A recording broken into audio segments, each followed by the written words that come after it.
Hi everybody, we're going to do an interview workshop today about how to do an artistic interview. An interview is really a personal conversation for an audience. We're all used to talking to people in our everyday lives. We talk very differently than we would in an interview. We're informally chatting most of the time. And when you do an interview, you're doing an interview with a purpose.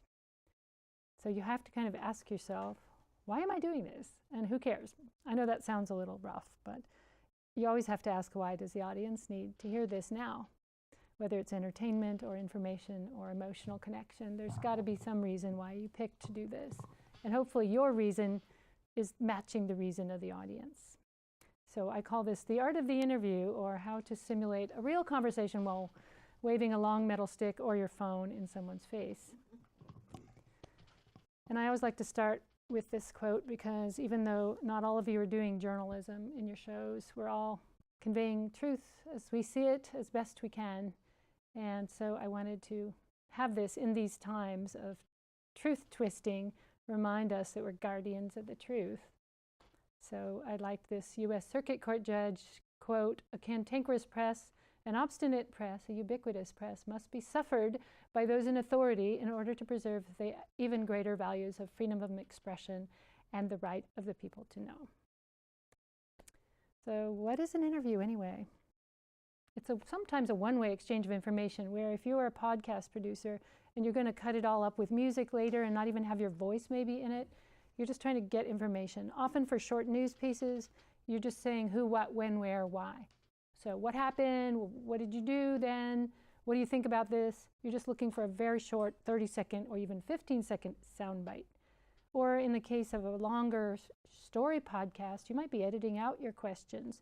And so you're trying to elicit the best answers you can. That's a really different interview than one in which someone's going to hear the question could be as interesting as the answer. You're a participant in a two-way conversation. So I know each of you is doing something slightly different. A lot of those live interviews are really two-way exchanges. So when I say a formalized conversation with a goal, I don't mean that you have to be super formal or starchy, but it is more formal than a chit-chat. And I have heard chit-chatty conversations on the air, and I tune out because they're not framed. They're just sort of random feeling. So that's what I'm hoping to teach you today, is how to not be so random in your questioning, but purposeful in your questioning, so that you are weaving the conversation toward the areas based on your pre-interview you found to be the most interesting, thinking ahead about what you're going to ask. The worst interviews I've heard have been like, "So, what do you do for a living?" Like, maybe in the career show that'd be good, but hopefully you did a lot of research and know a lot about them before you open up that mic, so that they're not meeting you for the first time and starting to struggle through the information from the get-go, but you're starting from an informed place about them. When I say a casual two-way chat, it doesn't have to be super starchy. It can be really comfortable. You do want your audience to feel welcomed into your living room, as if they're just sitting in on the most fascinating, Socratic dialogue they ever heard. So you definitely want it to feel comfortable, but not so casual that it's chatty. And for entertainment, a lot of you doing music shows, it can be funny and silly. It doesn't have to be serious, for God's sake, please.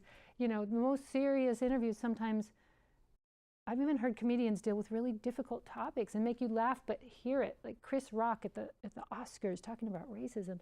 He got people laughing in a kind of uncomfortable way. But they heard his message because he was able to frame it in a way people could hear. So I go back to moments like that and think humor is like a dose of honey to get some of the difficult stuff to go down. So back to the purpose. Purpose is everything. I'm not going to have very many rules here, but purpose is everything. So what do I mean by that? Why do this now? Like, who needs to know this? Some of you are going to be really clear on that. Like, it's so obvious. And other times it's good to think about, like, okay, who's the audience? Who is going to be listening? We can't see them in radio, so we don't see their reaction to us. But because you're community members and you've been chosen because you have these community connections, either to a musical genre or to certain aspects of the community, you do know your audience. You know them because they're the people who go to poetry readings, or the people you meet at NAMI meetings, or the people who are at political rallies. You know them, and you can think, what would they want to know? So you're kind of their ambassador. You're asking on their behalf. They're always in the room with you going, hey, ask them about, I really have always been curious about how that one artist got started. Or, so you're kind of imagining what that person would want to know. So why do KSQD listeners need to hear this at this time?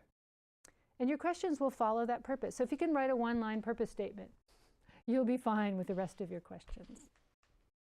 And of course, if you start interviewing them, like if I think I'm interviewing this amazing salsa musician about, how he picked up his instrument, or what his particular take on that instrument, because he's so unique about the way he approaches it, and he just wants to talk about his latest project. There's nothing you can do about that. You just got to go with it. So that's you can have your purpose, and if your purpose ends up not quite jiving with what it looks like, where it's going, you can just go, okay, that's what this interview is going to be about. I can't emphasize more the importance of pre-interviewing people. If at all you can, even if it's for a 5-minute thing, when you're setting up the interview, hopefully you do that on the phone, you can hear whether they are a good talker. And I have always said that, good conversationalists and brilliant verbal people, they actually get priority sometimes over the expert who's super dry and boring. So, if you're trying to cover a particular scientific aspect, you need that person. Maybe there's another person who is even better at speaking. I've interviewed a lot of scientists in my day, and some of them are brilliant talkers. Chris McKay comes to mind. He's been on the television all the time, The Search for Life, Extraterrestrial Life. He's brilliant, and he knows how to do media, and there's just other people who don't, and they don't like it. And if you get one of those, it's all the work's on you. You're like, oh, it's like, pulling teeth to get them to say anything. So that's why the pre-interview will tell you that. And one way to handle that is to say, I'm just going to chat with you a little just in case I might want to interview you. Don't promise them the interview when you contact them. That way they're not miffed when you don't call them back. So you could say, I'm doing some research on whatever it is, and I just wanted to chat with you a bit about blah. And then you don't have to go, oh, I'm so sorry. I can't actually interview you because you're boring as hell. We never want to say that to anybody. So, but it does happen. I have had that happen. And so just call them up and say, hi, I'm doing some research on, the latest IPCC global warming report, and I want to talk to you about, you're one of the authors. Could you tell me what, the most important 3 points are?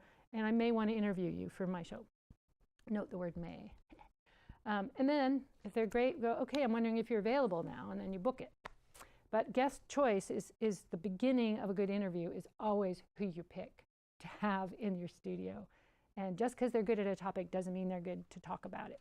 So you can be discerning if you are not up against the clock and you don't have a guest and your show is coming up tomorrow. In which case, sometimes for your expediency's sake, you'll grab a warm body and stick them in a chair. Hi, you don't know me and you don't know anything about my topic, but how are you doing today? No, I'm exaggerating. Okay, next.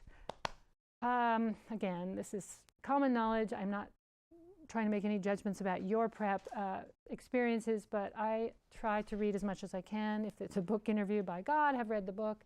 Please, there's so many authors that will send you free books and want to be interviewed in the world that you could never have, lacking of that kind of thing. Just make sure whatever it is, if you're interviewing a musician, just listen to their latest stuff as well as their old stuff, so that they're going to be most excited about their latest stuff, but you might be most excited about their old stuff. So that's up to you. You don't have to treat it as an ad for them, but do listen, if you're doing a music interview, to their latest and their old stuff. Find 3 main points that, if nothing else came out of that, the listeners would want to have as a take-home. I always think this is a good idea. Just write them out. Like, I want to know whether they think we're going to make it, to 1.5 degrees Celsius in 30 years. I really want to know that. What does this scientist think our chances are of survival? Yeah, just 3 things that are going to be take-homes. Because if you know that, you'll make sure to ask those 3 questions during your interview. And if they wander or whatever, you can always bring them back to those 3 things. And you can reiterate those at the end of the interview. It was so great to talk to you. Boom, boom, boom. This is what, I really got out of this. So to summarize it at the end. Then here's the prep that I like to tell people is really important, is write out a lot of questions, more than you'll ever need. And we're going to talk about types of questions in a moment. Write them out and then hide them from yourself. Because the worst thing you can do is read your questions. just read them and go, okay, and next, and now next. That's what people do when they first start doing interviews as a crutch, but I tell you, it makes a very stilted interview because you're not listening to them. You're just thinking about your own next question.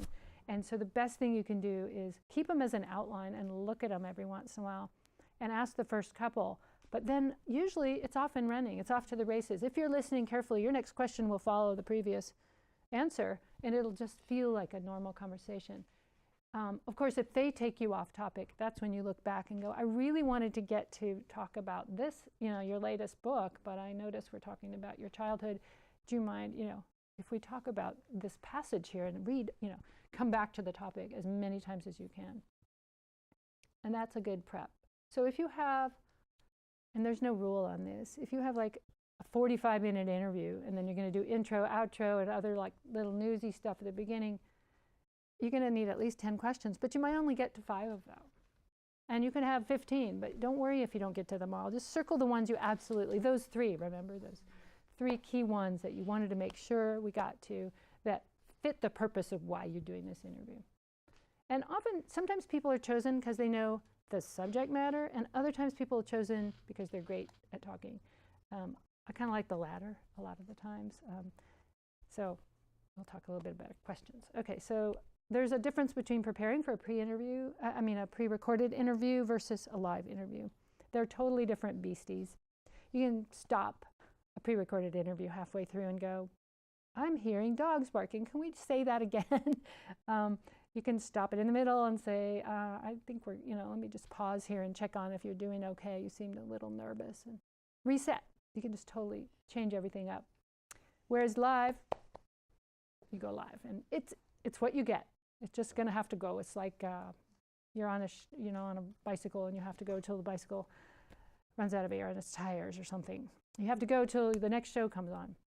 You can always go to music, but there is no other like total bailout of your interview.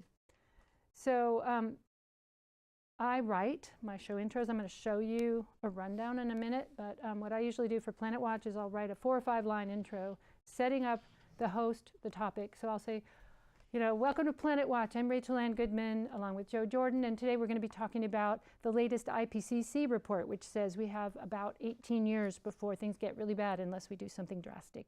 And we're going to be talking with 2 authors from that report. And welcome so-and-so. So it's a pretty short 4 or 5 line. But before you say welcome so-and-so, you say, Dr. Christy Eby is one of the authors of the IPCC report. She's from the University of Washington in Seattle. And, whatever else you want to say about that person. Just a little short. They give you a long bio. If you ask for a bio, which I always do in my prep, they'll give you 5 pages. But I always ask for, can you give me the short version, like the 4-line one? And often they don't have one. If they work for a university, they have a CV that's like 10 pages long. So what I do is I just boil it down, or I look on their LinkedIn, which is really handy, and I grab that 4 or 5 lines and go, that's what I was looking for. And so I just say their affiliation, their title, their recent projects. If it's a musician, what label they're on maybe, what genre they do, and who they played with. A little bit of history. So there's context. You don't want to just throw this person to your audience with no context. So you do want to give them background. But you definitely, and if you're a musician, if they're a musician, you could even play one of their songs first that says so much more than they could say about themselves. But that background info might be totally new to your audience. Don't assume there's a huge amount of knowledge about your topic. Great rundowns calm nerves. They calm my nerves. A rundown is a basic time chart of what's going to happen when in your show. And so I'm going to show you one in a minute. But I start with 0000, which is exactly when the show starts. And in Planet Watch, we have news for 6 minutes and traffic and weather, which I'll show you. So we have a 54-minute show. So I start, at 6 after, intro, host intro, guest intro, news, and then we go into the main introduction of the person, and then that runs for the longest period, and then come out of it with outro. So let me show you what that looks like. For a lot of you, you can make it a clock. If you think better graphically, you can make a circle, and at top of the hour intro show, 20 after, you want to take a break and reintroduce everyone. That's not hard and fast for every show, but we're going to need time for underwriting announcements. We want you to reintroduce yourself and KSQD at every possible interval and reintroduce your guest, because people twitch dials and they tune in randomly, right? So you're going to hear Terry Gross say, from WHYY, this is Terry Gross with Fresh Air. And then you hear, I'm Terry Gross with Fresh Air and I'm talking with. So do that a number of different ways and have those written out if you need them, and just stick them in randomly, but for sure get them every 20 minutes, because people tend to forget to do that. And the interview's over and you go, darn, you know, I haven't even said who they were more than once. And if you tune in the middle, you just have no idea who you're hearing, nor you, nor them, or nor the station. So we want everybody to get reoriented constantly. Okay, I don't know if you can see this one, but actually I don't know if she even has it up there. Oh yeah, she does. Okay, basically it's what I said, you know, 2:06, network news stops, and then we start with the intro music. This is a map not only for you, but if you're lucky enough to have an engineer, they're following this. This is your show map.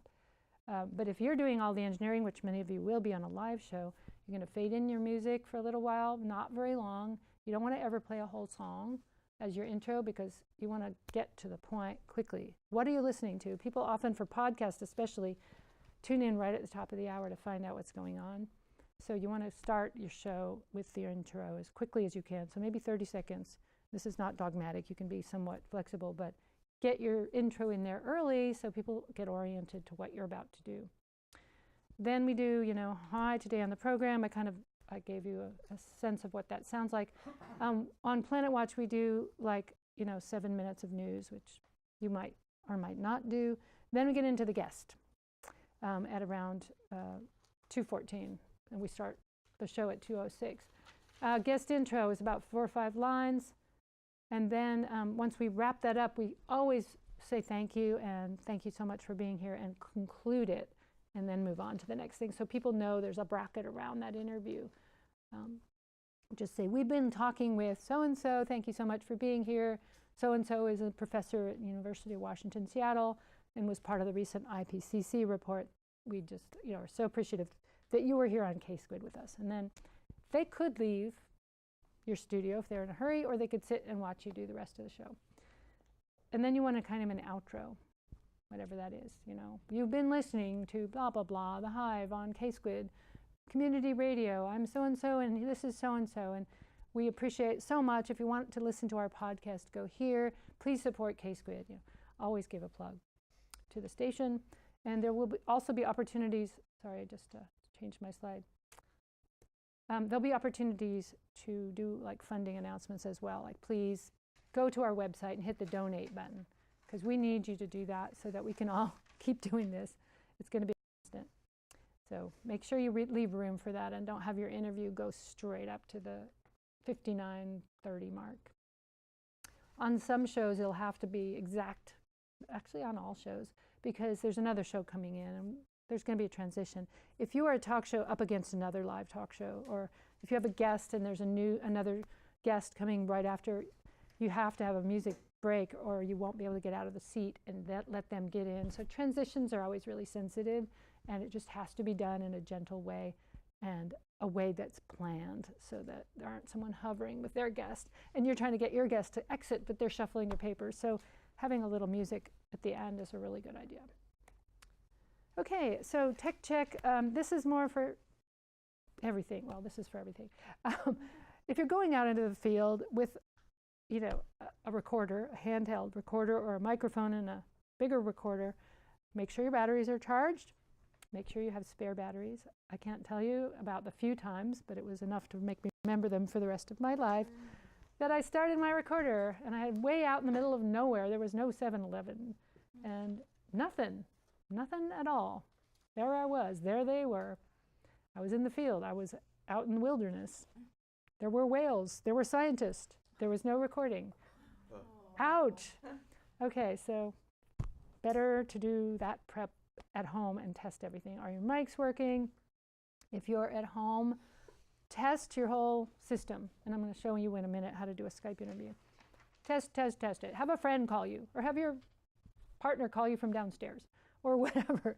Just have them call you, or you call them, and test it to make sure the audio levels are right and it actually works.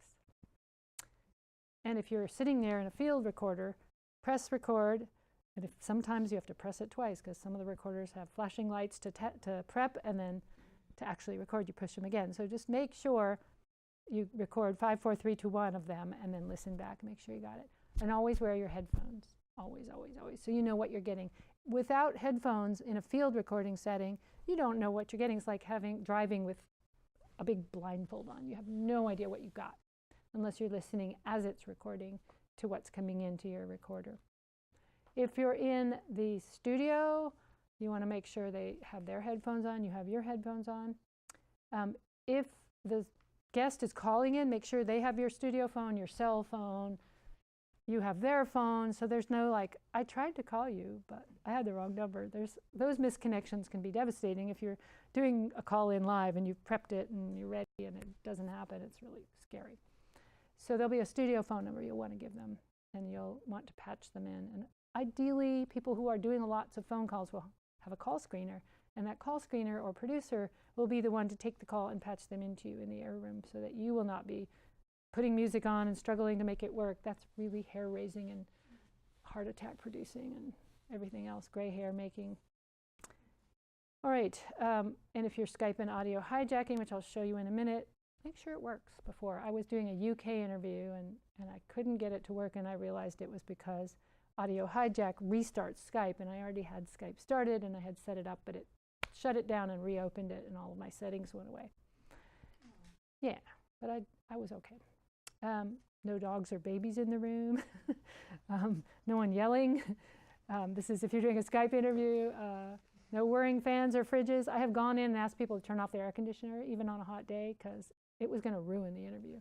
So you have to be kind of impolite if you're doing a field interview, particularly, cell phones off. But particularly, get in a quiet room and make sure there's going to be no interruptions, because it can mean a lot of editing if it's pre-recorded and be very, one thing you don't have to be an audio wizard to know, but I should reiterate here is if there's a chainsaw in the background, there's no way to remove that chainsaw later on. Like, can't you just remove the chainsaw? No, it's baked into the audio with your voice. It's never going away. It's going to ruin your recording. So chainsaw might be an extreme. There's usually like Harley Davidson going by. Can't hear with Harleys in the room. Okay, here's some more field recording do's. You can get help from your recording subject if you're going in the field. Hey, I need a quiet space. They don't always know what that looks like, but try. The bedroom or the office is better than the living room where someone's going to walk through. And I've gone, like I said, turned off refrigerators. Just make sure you turn it back on.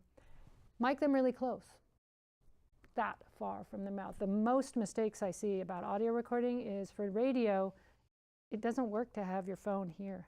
You got to do this. So you're going to be doing this, and you're going to be doing like, their mouth is probably closer than you would normally get to someone in everyday social space, but you cozy right up to them, and you do this, like really close, so that it's next to their mic next to their mouth within 4 inches of their mouth, and below for pee-popping if you have a fancy recorder. Lots of furniture and hangings is a good room for recording. No wind outside. Wind is your enemy. If you do a recording, if you're a naturalist show and you're on a boat, you got a windscreen, or you will have nothing at the end of the recording. It'll just be, I'm on the boat. So yeah, I've had that happen, and it's really sad. So wind is your enemy everywhere you go. So you could interview them in the cabin of the boat or something if you needed to. And the other trick of good recording in the field, if you want to get great natural sound, get the sound by itself and then go interview them in the room and put them back together later. It's not dishonest to do that. You can say, I'm on Westcliff Drive. You are on Westcliff Drive, but also you recorded them somewhere else and then you put them back together. That's what sometimes they do to make it audible. Okay, I already talked about test recordings. I always get lots of ambience from wherever I am before I start recording. And this is really hard if you just have them stop. They want to talk and make you feel comfortable. And what you need is just ambience, because you might blend that under them and you later when you narrate, especially if you're doing a pre-recorded thing that's a podcast, and you want, to have them and then something to blend under you so it feels like you didn't leave the scene. So just get as much ambience as you can. and use ambience means natural sound. So if you're outside with whales and birds, get the whales and birds without anybody talking over them, because you can't separate the person talking over them from the whales and the birds. So if you're just doing a straight interview, you might also, if it's in somebody's living room, just get some room ambi, because you might need that later to blend under your voice if you're going to narrate. It's really for pieces like, I think what you're doing, Nikki, is that you want to, or that what you're doing, Emily, where you want it to feel like you didn't leave that space. Because if you go into another studio and record your voice, it's going to sound really different. There's not going to be any ambience, right? Because the recording studio is super quiet. So that's just one of those field things to do. And always keep your eye on your levels. If you overmodulate, it'll sound very distorted. So if it's going into the red, you always want it in the green. Usually those little field recorders have a way of telling you when you're overmodulating, but the headphones will also tell you. You'll hear distortion. How much time should you record that ambience? I'd say 5 minutes, if you can. Yeah. Okay, recording Skype from home. And again, I'm going to share this with you, so if you can't write it all down, that's okay. I use something called Audio Hijack software, and it's free to very cheap. I forget how much it is, but it's not much. And what it does is it'll record off anything coming into your computer or anything playing on your computer. And so it has a setting where you can pick Skype. So if you pick Skype, there's a couple of steps. First, under recording, you want to name the file and have it saved to your desktop. And what it will do, under input, if you say Skype, it will open Skype, assuming you have a Skype account, which you should have. First, you got to create an account, do all that. Now you're a Skype person, make your Skype name. Then it'll open up Skype. And Skype has two things it can do. It can go Skype to Skype, meaning if the other person has Skype, it will make like a phone call, an audio phone call from your computer to their computer. That's not quite as good sound, but it's okay. It's pretty darn good. What you will need is a headset like those Plantronics headsets with a microphone. That's all you need for a Skype interview to be recorded in really good sound quality. So what I use, it goes right into my USB jack, and my microphone sounds really good. It's surprisingly good. It's not a very expensive headset. I'm not trying to shill for Plantronics here. You can get any kind you want, but I put that in there, and you have to tell Audio Hijack, I believe, no, I think it's tell Skype what kind of headset you have. You just set it up to look for your headset, and it'll show Plantronics headset, and you pick it in the drop-down menu. So basically, it's listening. Your mic's going in to Audio Hijack, and so is their incoming phone call. And basically, you have a two-way sounding, really high-quality phone call from Audio Hijack. And there's a little thing you can hit record. First you hijack, and it's basically now showing you a level. So you do that to test your level. It would be easier if I had one of these set up to show you, but I can talk you through this at home if you're trying to do one of these before you do one. So you hit hijack just to see the levels. And then when you're ready and they're on the phone and you say, hi, can you hear me? Yes. Can I hear you? Yes.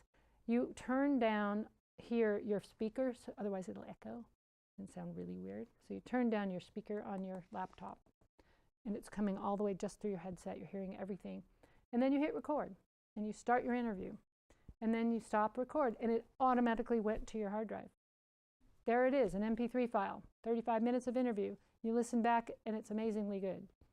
It's better than a phone interview, even though it kind of is. So Skype can do two things. You can call from your Skype to their Skype, or you can make Skype into a telephone and get the dial pad up and dial their telephone.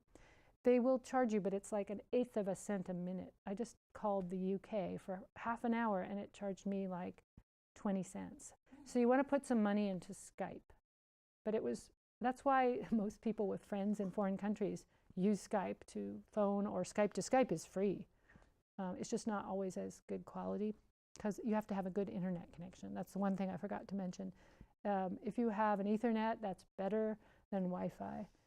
So see if you can plug in to an Ethernet. Otherwise, if the Wi-Fi starts to putter out in the middle of your interview, it may affect the sound quality.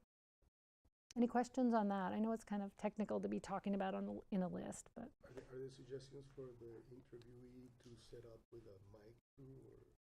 They actually don't need to. If they're talking on their phone, it sounds really good. They're just talking. And landlines are better than cell phones, but most people have cell phones these days, and I found that to be pretty darn good. So if you can ask them to use a landline, it's better.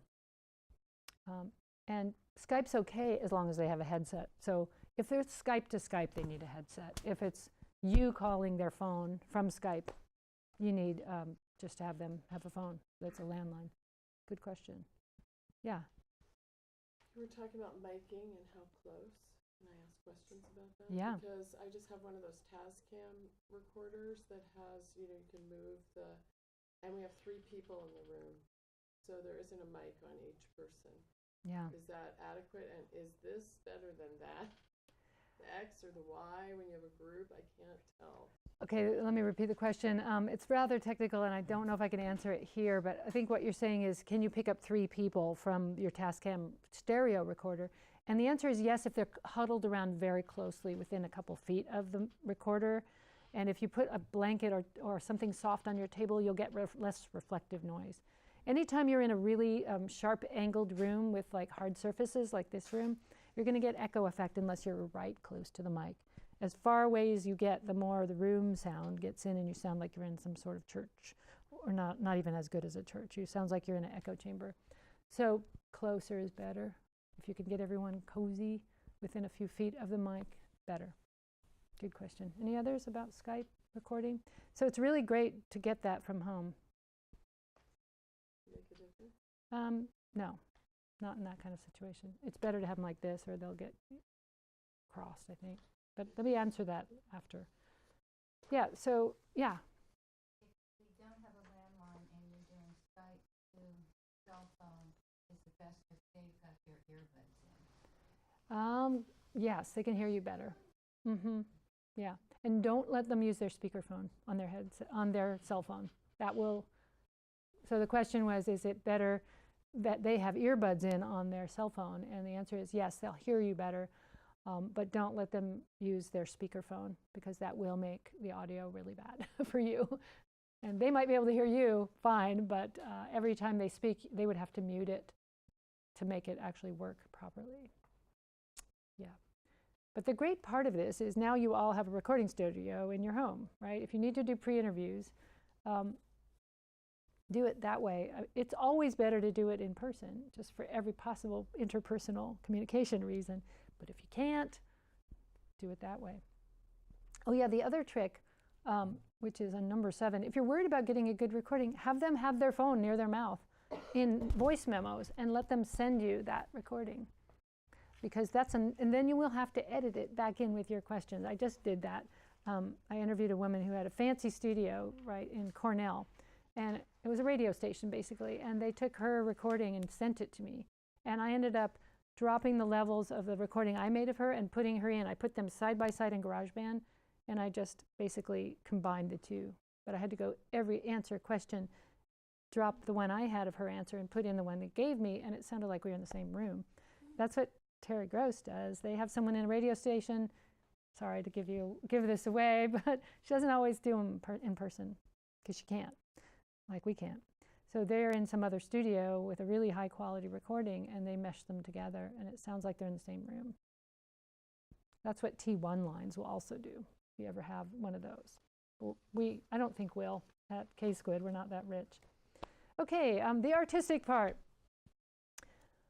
It's interpersonal communication, right? So you want to make your subject feel comfortable. You want them to feel like you're honored guest, even if you disagree like hell with everything they stand for. They're still our guest. And so make eye contact as much as possible. Welcome them to your space, to your studio, to the airwaves.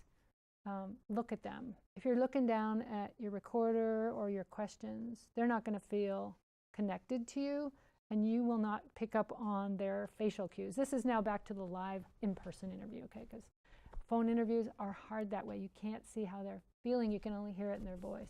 So tune into their emotional state. How are they feeling? Did they come in nervous?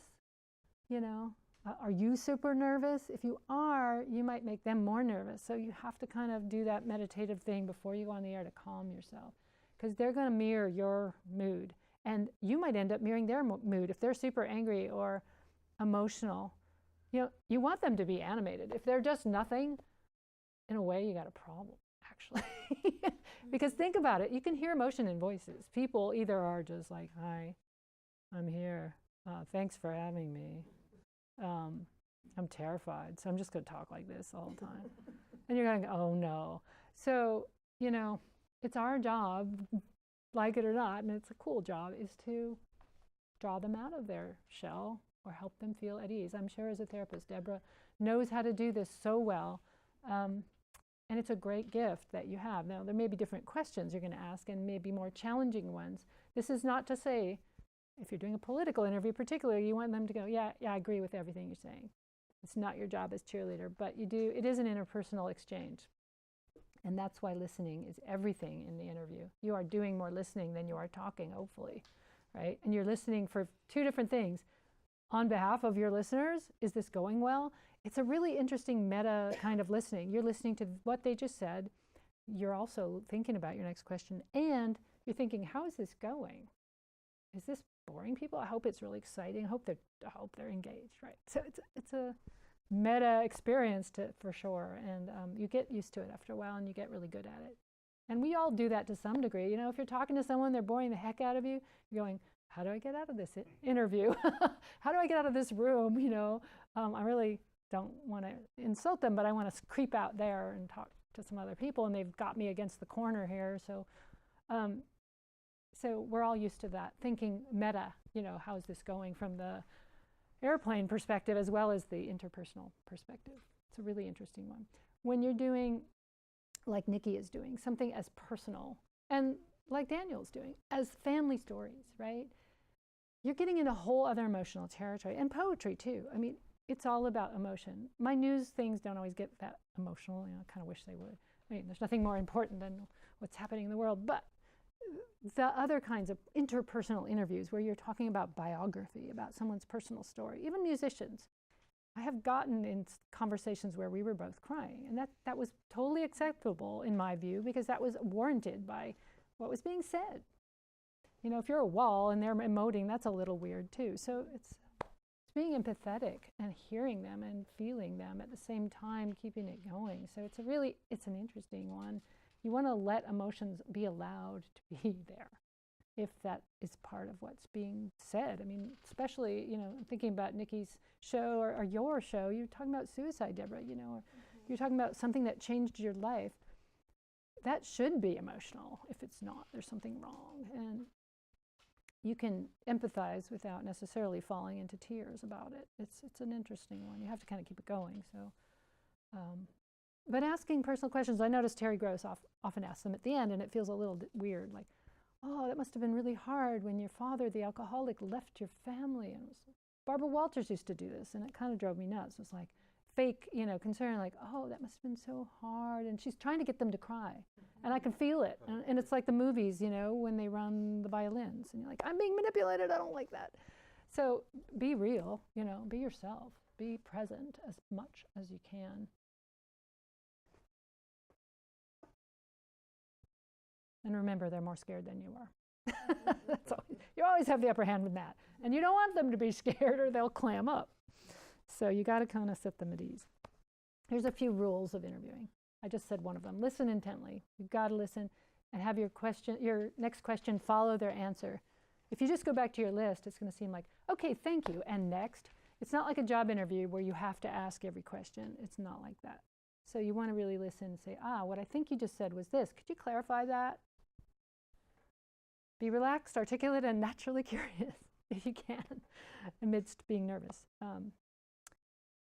Insist on the truth. Okay, this is a lot about political interviews, but there's so many people who'll just lie to your face.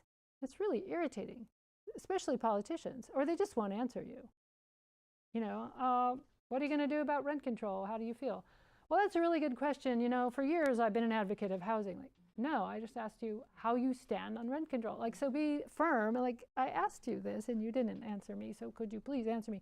You can try that about 3 times and they're often not going to answer you. They'll just say the same thing over and over. This is for politicians in particular, or bureaucrats. There are people who come out of, they know their boss is listening. They can't tell you much. They can just tell you this much, but you know they have more to say and they can't. And that's the most frustrating interview I've done. It's like, I know you know more than this and you can't tell me. So I just keep being a pest, a gentle pest, but a pest nonetheless. Hey, Rachel? Yeah. The one thing I like, though, when I hear those interviews and they don't answer the questions, when the interviewer says, okay, well, I guess you're not going to answer that question. Uh-huh.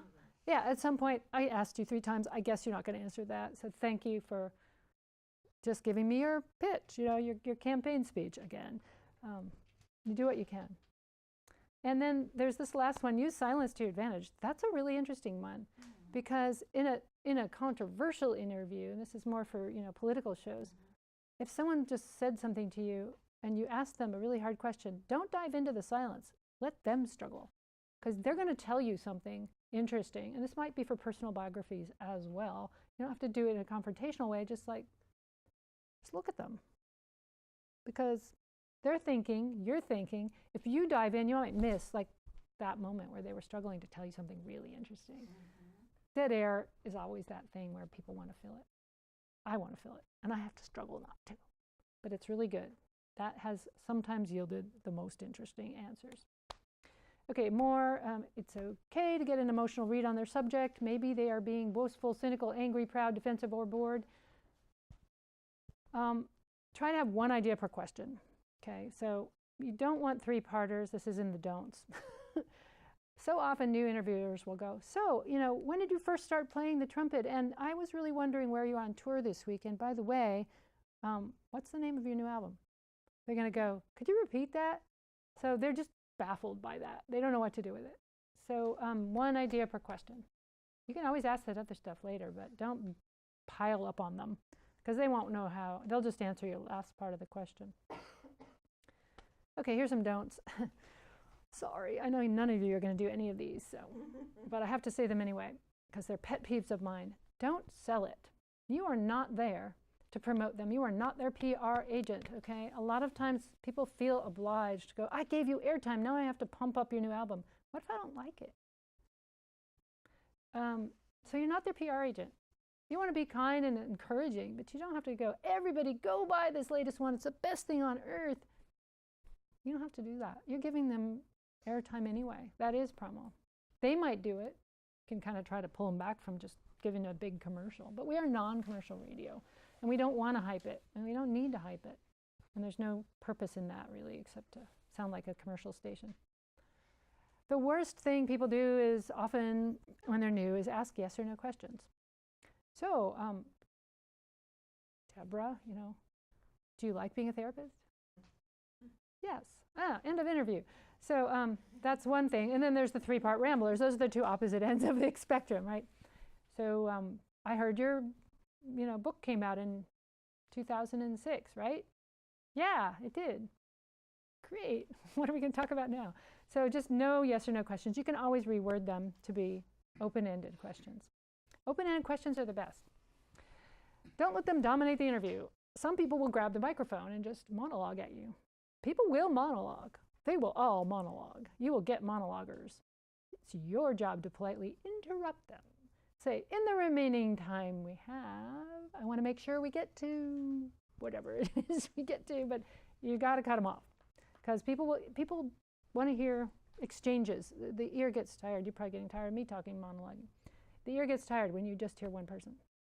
So if it goes back and forth more like this, there's more of a rhythm to the interview rather than, you really don't want them to talk more than 3 or 4 minutes. That's not a hard and fast rule, but if they are, people are going to go, you know, even a minute answer can be feeling long depending on who they are.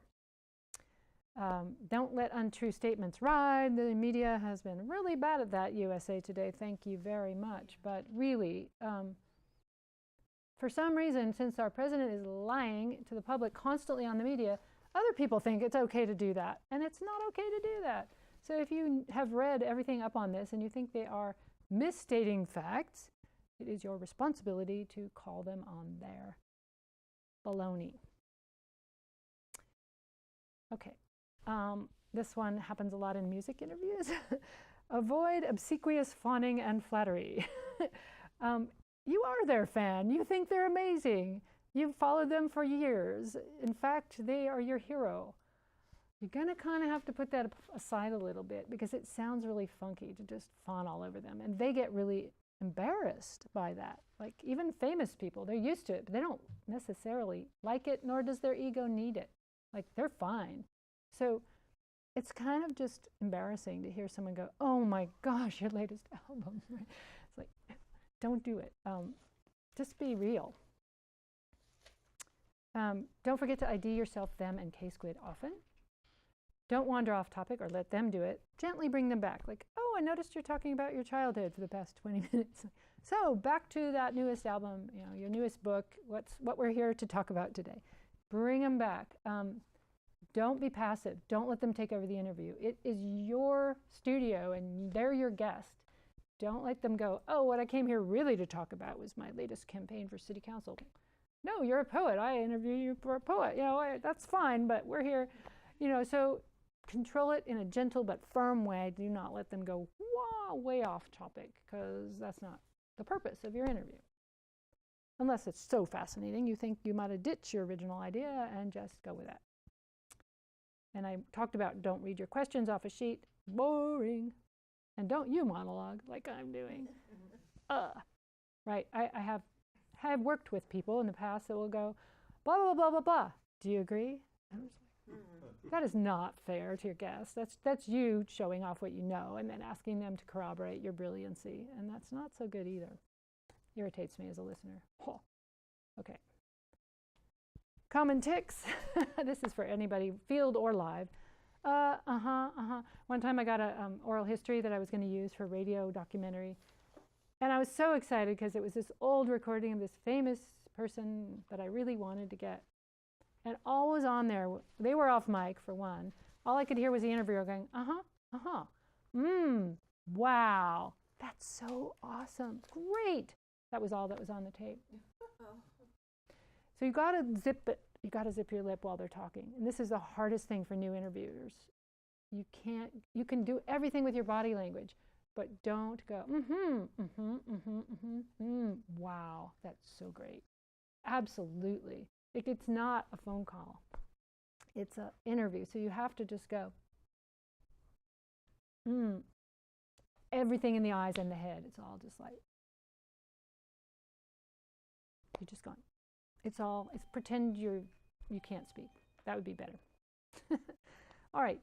The other one is don't affirmatively approve of everything they're saying. I've heard this a lot. Absolutely. Great. That's a good answer. Like you're not grading them, right?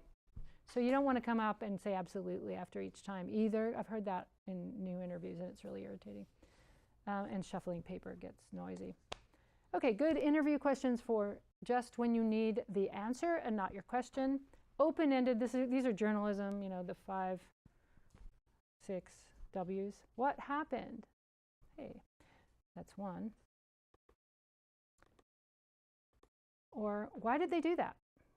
Why did you do that? That's the why, you know, whatever it's about. Why did you write that? Really open-ended. Let them figure it out. And this is a news one. Your critics say that you stole money from the Treasury. And how do you respond? It's really better to say your critics say this than I say that. Then you don't have to get in the hot seat. You can just say, you know, Michael Mann, the famous climate scientist, just panned the IPCC report for being too cautious because it didn't include pre-industrial levels of carbon. What do you say about that? I just asked that question yesterday. And it wasn't confrontational. It was just like, you have a chance to respond to your critics. Here they are. Another one is, what do you think of blank? You know, what do you think of being a janitor? And it's a totally valid question. How do you feel about it? If you want storytelling, you can ask feeling questions. How did it feel when? Tell me about a time when. There's a whole sheet in the back of your handout that has biography questions.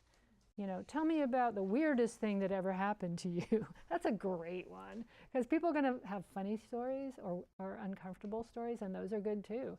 Anything with juice, right? It's got to have juice. If it's like boring, just informational, not for biography stuff, not for emotional stuff. So how did it feel when you got your first record deal? Like, do you remember that day? What happened? Who called you? That's a great question. What's ahead for you about this? That's a totally open-ended. It could be, anyone can use that, you know. Is there anything I forgot to ask you? Is a great ending. People will always talk your ear off then, like, oh yeah, you totally forgot, you know. So that's a really good ending, and leave time for it. Don't ask it when you only have 1 minute left. You know, is there anything I left out that you really want people to know about this, about you, about? Okay. Next one. Here we go. For music people, some music interview questions I like are, what motivates you these days? So talk about what they're up to now. A lot of people want to go to the past immediately. What excites you? What are you totally fired up about nowadays? And that could be for anything. It could be about poetry. It could be about, you know, a life event. How has it changed you? How did that moment change you? I threw that in just now. What constituted an artistic breakthrough for you? What's this new project about? What is it really about in your career? How does it fit in, you know, to everything else you've done? Who inspires you now? Not who inspired you when you were 10. That's really kind of worn out question. What gets you fired up now? You know, because then they'll get excited. And that's what you want. What's the weirdest thing that ever happened to you? On the road, or in a concert, or when you were at a poetry reading, or in your life? What's the absolute, or if you're a scientist, what's the weirdest thing you ever saw? Someone said, oh, a two-toed salamander. You know, whatever. That gets a lot of fun storytelling. And you want storytelling. You don't want just informational exchange. That's not how interviews get interesting. It's the weird, quirky stuff. And you have to set them up for that, because they think they're just imparting information. And that's not it, right? And for, you know, stuff like mental health issues, that's a tricky one. You have to decide how personal you're going to get. And same thing with, you know, what changed me. You have to kind of agree ahead of time, I think, with you and your guest, how much of that you're going to delve. You don't want to surprise them with super personal questions. So that's the pre-interview stuff. You don't want to just go there suddenly, unless it's in their work. If it's really obvious in their work, you just can ask them, wow, here's some juicy stuff. You know, what is that about? And go to the piece of it that moves you and say, that really brought me to tears, you know, or made me laugh. What's that about for you? Because it certainly affected me. They might say, oh, no one ever thought about that before. That's fine too. Where do you want to be a year or in 5 years from now? What do you want to be doing? It's a pretty open-ended thing for anybody. Who's your role model? That's a pretty typical one. And then play some music, for John's sake. If you're doing a music interview, please don't let it all be talking, because by golly, there's nothing better than actually sharing the music with them and then talking about that piece. Get specific. It's really more interesting for the audience. Okay, here's some that you don't want to say. Interschnoozers, I call them. Which do you write first, the music or the lyrics? Where are you touring? Why is where are you touring these days such a bad question? Anyone want to guess? They're not touring. Well, there is that. Yeah. What if they're not touring? Yeah. What else? What is it going to yield in an answer? List. It's going to yield a list. Yeah. Same thing with, like, well, how many books have you written? Well, 10. So what? So yeah. So just, yeah. When did you start playing music? I don't know that dates are that important either, right? Like, so, okay, 1995. How long have you been playing? Why is that even important unless they're 10, you know? Wow, how old are you when you started? You're already 10 and you're a prodigy. Otherwise, it's not such an interesting question. You got to think of what the answer is going to be to that question. Then don't gush, oh, I'm such a fan of yours, I can't believe you're here. But I already went over that. Okay, we're almost done. Here's the last slide. There was only 2 rules in this whole slideshow. This is the second one. Remember what the first one is? Who said that? What'd you say? Prep. Have a purpose. That's part of the prep. Have a purpose. Why are you doing it? Have a reason it's going to be presented. And then have fun. Okay, so thank you. That was a lot of information. I realize I'm going to send this to you. There's always more we can talk about. And what I do want to do next is I want us to practice on each other. And there's about enough people that if we do a short exchange of, like, we have 5-minute blocks of 2, I think we'll get through the whole hour that way. We're just going to have a really short interview, and you can ask them anything you want at all, using any of these techniques that you want. So thank you for watching. I hope you got something out of this. You watching on the slideshow, and let's take a short break, and then we're going to come back and do some practicing of the interview, because there's nothing like doing it to actually train you.